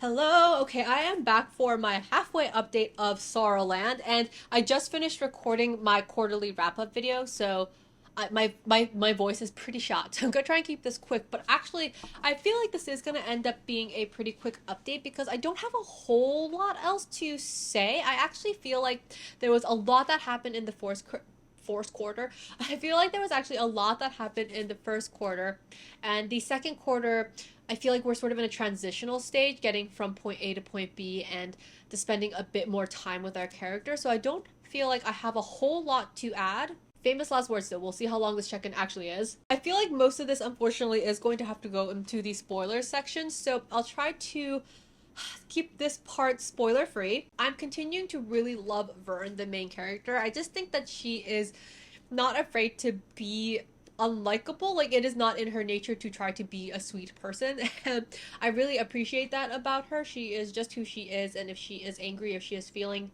defiant or rebellious, that's how she's gonna be, and yet she is still doing her best as a young person. I think at this point she's like almost 20. Yeah, she's still a young person. When the book opens, she's 15, but there is a bit of time passage that happens with her living in the woods with her kids. I just think that she is a remarkable person, and not just because of the bizarre shit that's going on and the things that are happening to her and her body, but I love her spirit. I really enjoying Vern. I won't go into it too much, but I do also love her kids, Howling and Feral. I just think that they are written so well. I don't know, they're just so believable as kids, the way that they talk, the way that their minds work, their moods, their temper tantrums, all of the things I feel like are really well done. I believe them fully to be kids. I'm still so enamored with the prose in this book. I'm pretty sure that I mentioned that while I was happy to read the prose in the other two books, The Deep and Unkindness of Ghosts, there's just something very special about the quality of the prose and the writing in this book for me. I don't know, I just feel like there's a bit more decadence, a bit more descriptiveness in the writing style here, and that's just like more to my taste, I guess, but it's stunning. It's so hard to talk about this book without spoilers because so much of this book is about uncovering answers and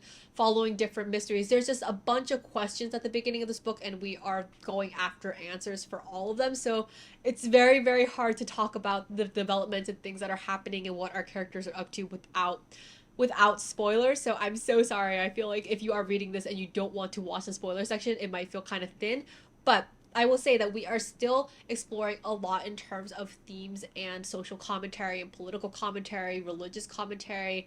I'm just still so intrigued by all of it, and I feel like I have a potential sense where some of that stuff is going, but a lot of the other stuff I don't know what's happening. It is still a complete mystery to me. I almost feel like I want to do a tiered spoiler section where it's no spoilers and then light spoilers and then actual spoilers. I'm not gonna do that because that seems a bit ridiculous, but I just wish I want the people who don't want to see the spoiler sections to have a bit more that I could say. Yeah, I don't know, people's thresholds for spoilers and what they consider spoilers or what they're willing to listen to, I feel like varies so much, and I don't want to ruin the reading experience for anyone who would rather not get any spoilers. So yes, spoiler free section, I will just say incredible writing still. I'm really loving the characters. They are just unafraid to be unlikable or unpalatable to some people, I think. Alright, now for the spoiler section, I'm going to go into some more specifics about what is happening. Last that I had left off, Vern had realized that Ollie is a plant, as a mole has been sent after her by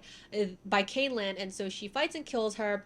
And now she has basically left the woods, or she is taking her kids, Howling and Feral, and trying to make her way to the address of the person or the place that she believes is the home of her friend Lucy's aunt. Lucy many years ago left Caneland, so now Vern is trying to take her kids to Lucy and hoping, I'm assuming, to find some sort of security or safety for them. Most of the section that I read has just been their travels. It's been them getting from where they were in the woods and finding their way to this person, and they have made it there. They made it to the address, and it turns out it is actually a diner slash soup kitchen kind of establishment where the person who Lucy described as her aunt, or was her aunt figure, is working. She owns this establishment. So Vern, through a combination of walking and hitchhiking, has been able to get her and her kids to what seems like relative safety, but she is having a bunch of physical problems as part of this weird transformation she's going through, and so she, where I have left her off, has basically collapsed with a fever and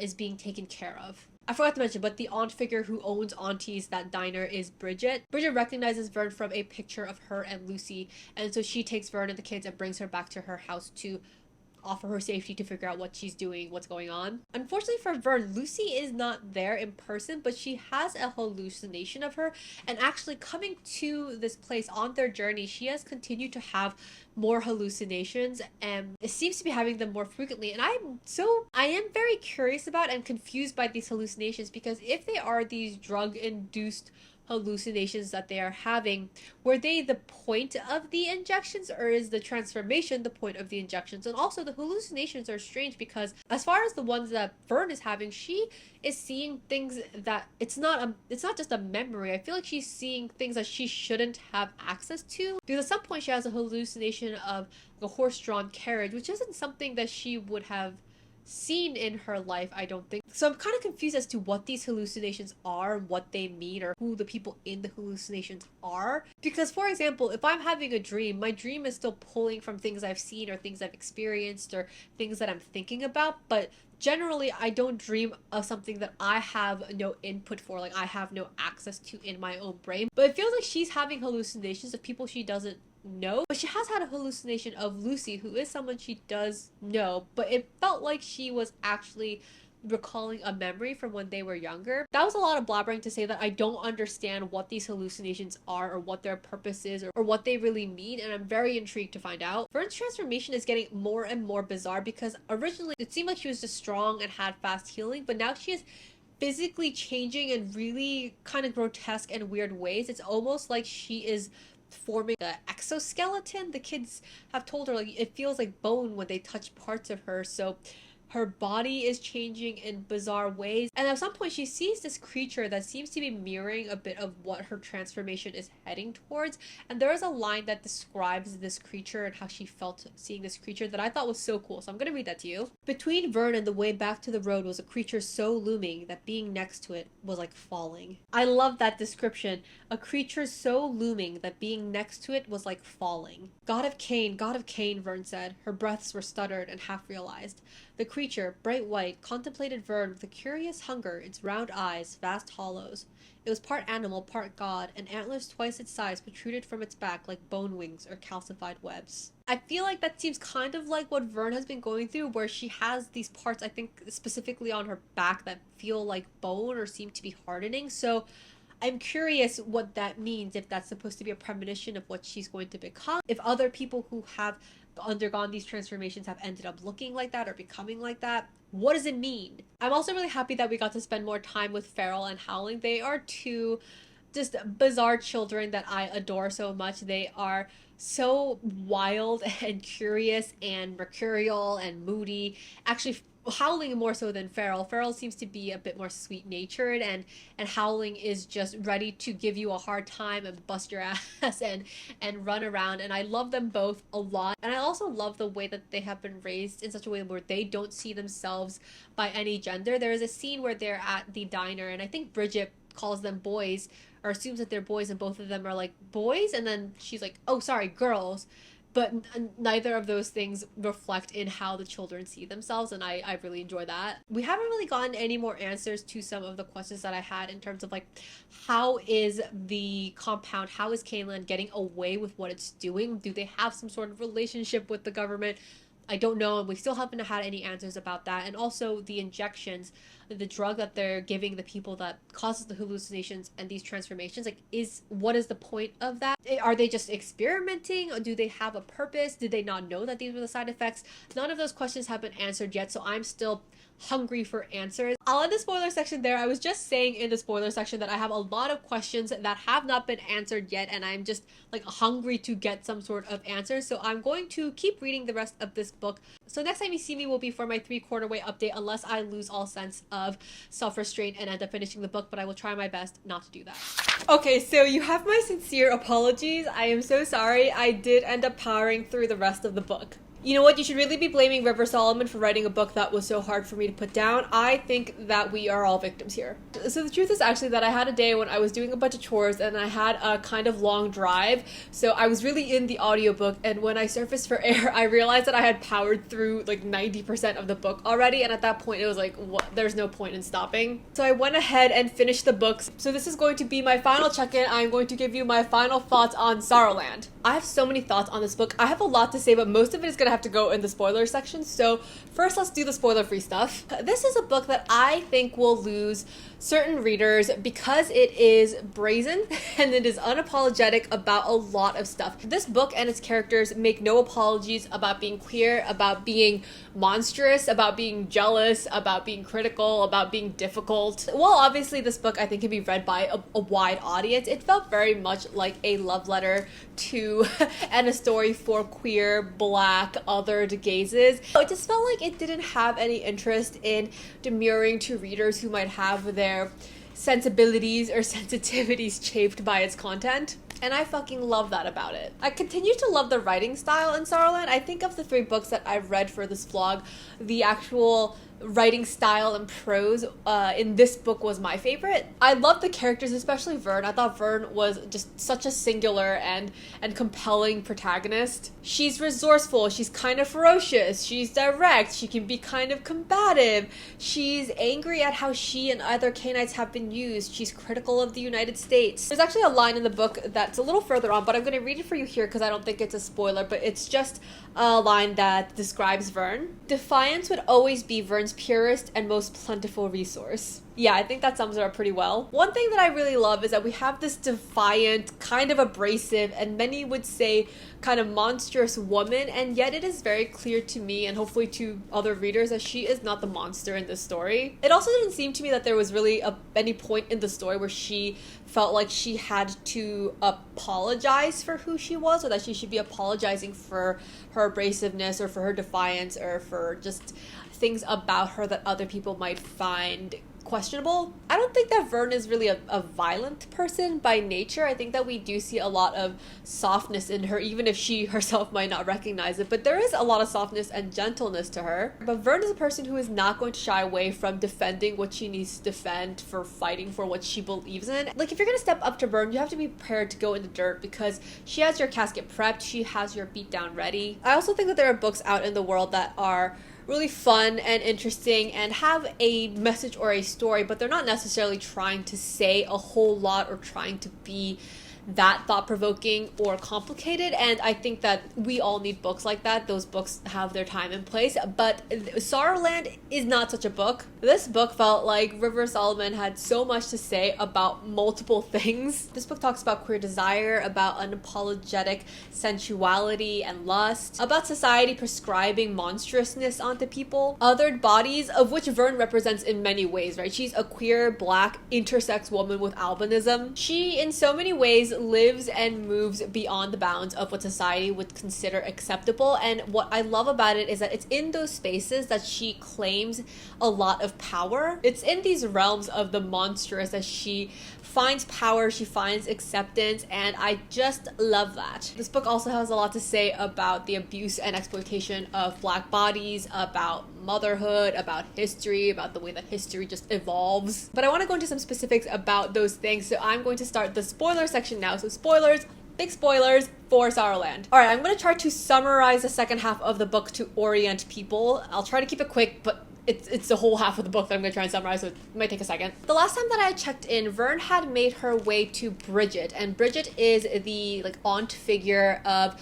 Vern's childhood close companion Lucy, who she's been searching for. Vern gets there, she collapses with a fever that's brought on by this weird transformation, but she recovers with the help of Bridget's gender non-conforming niece Gogo. Vern and Gogo actually end up starting a sexual romantic relationship, and with Gogo's help, Vern is actually able to learn a bunch of things. She learns that her body changing is being caused by a mysterious fungus, and that it is doing some crazy things to her body. She's growing this weird exoskeleton, her skin is hardening, she's gotten so strong that she actually accidentally breaks one of her kids' ribs while hugging them. She is able to heal really quickly. She is able to suck up nutrients from the ground like a plant. Also, with Gogo's help, she finds out that the people who are in Caneland were actually recruited and brought to Caneland specifically, or at least a lot of them were brought to Caneland specifically because of a genetic compatibility that they have with the fungus. So these aren't just people who were brought in from the goodness of the Canaanite rulers' hearts, they were targeted. During the time that she's staying with Bridget and Gogo, Vern also realizes that the hauntings aren't just hallucinations.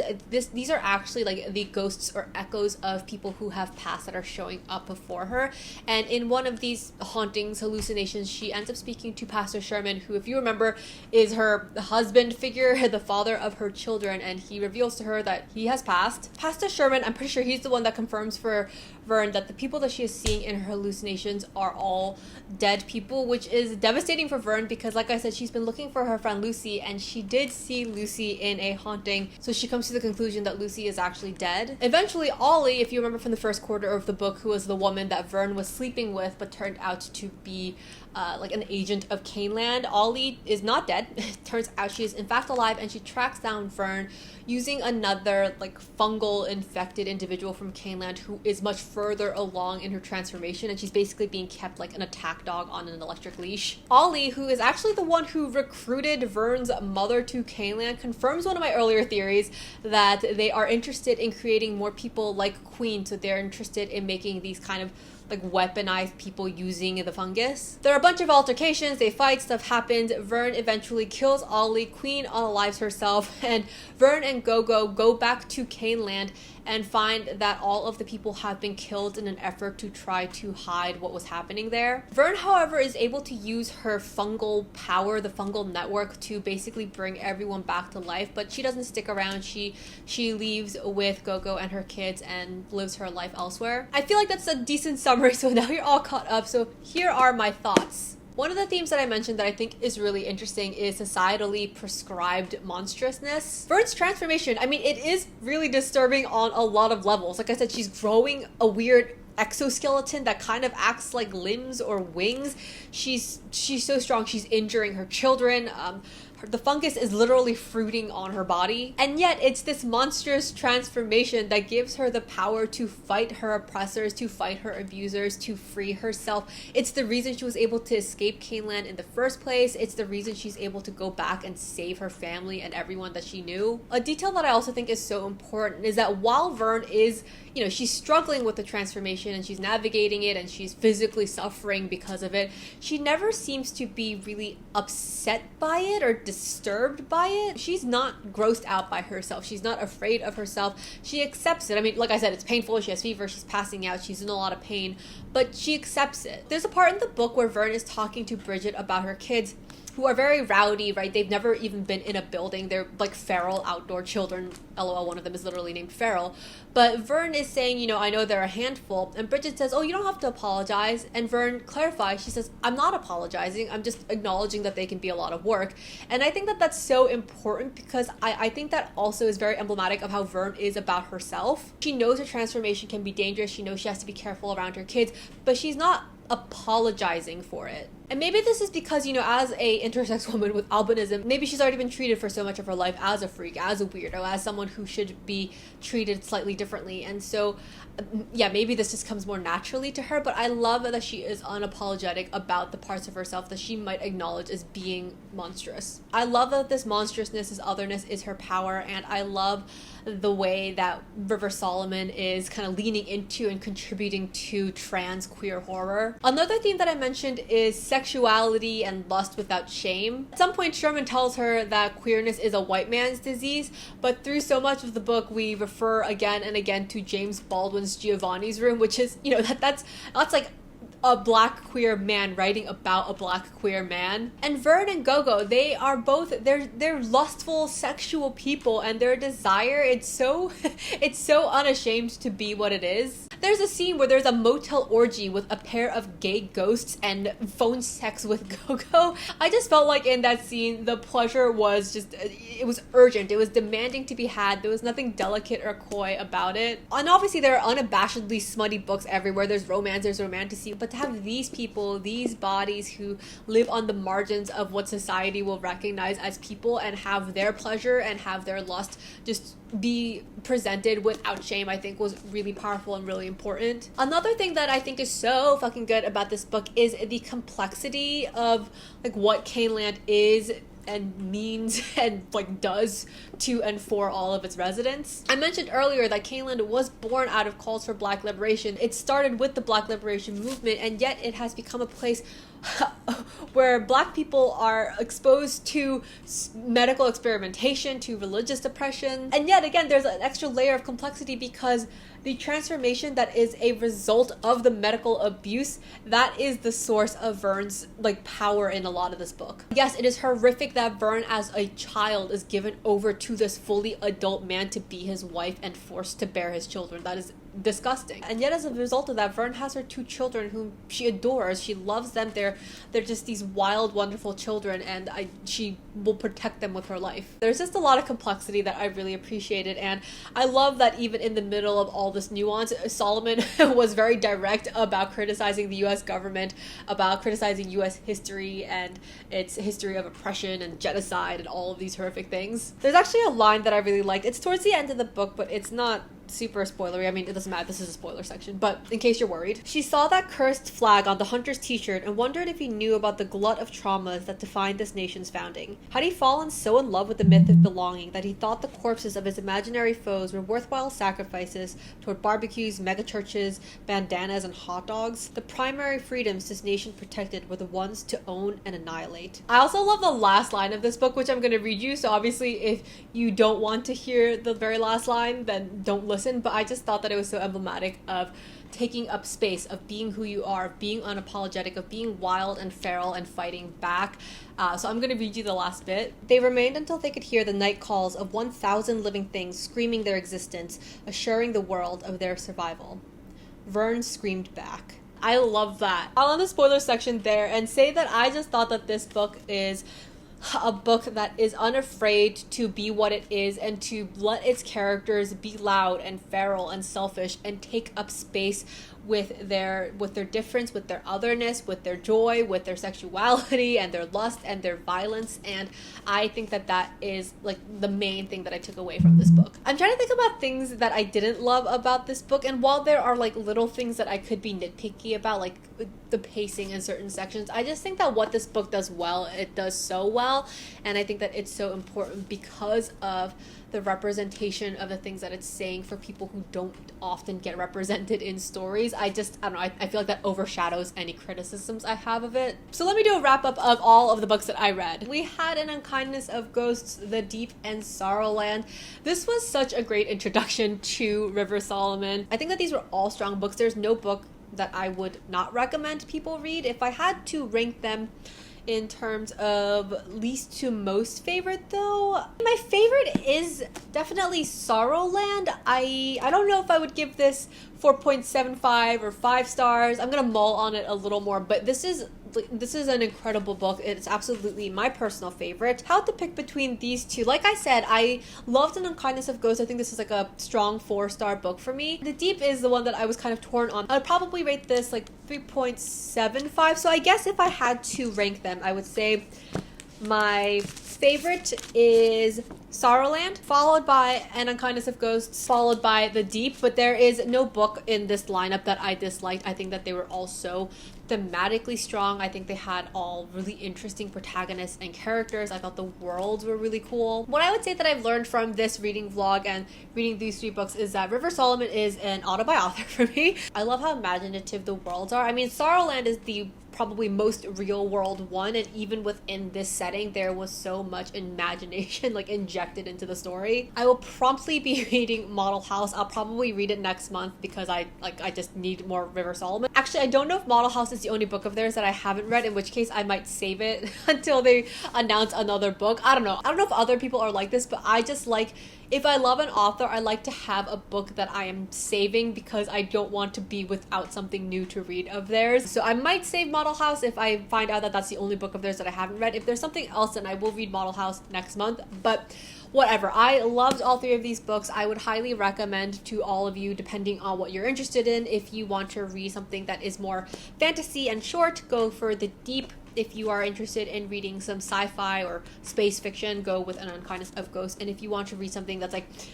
urban gothic horror fantasy sci-fi, then try Sorrowland. I think River Solomon is also a good example of an author for whom, even if their writing style isn't necessarily my preferred writing style, or even if the books aren't absolutely perfect books for me, I just think that they are so strong because of the heart and the mind and the soul that is being put into these stories, and because they are being written with so much intention and with so much, I don't know, just like storytelling heft behind them. I can't help but admire and appreciate the books. If you have read any of these books or any of River Solomon's other stuff, then let me know what you thought. If you agree with me, if you disagree with me, if River Solomon has other works other than Model Home that you think that I should check out, definitely let me know. I feel like they don't have that many other books out, but I might be wrong, so definitely let me know in the comments. Thank you so much for hanging out and watching another reading vlog. I know that I can tend to make these a little long, so I appreciate anyone who is willing to stick around and watch more than like 5 minutes of them. As always, thank you for being here. Happy reading, and I will see you in the next one.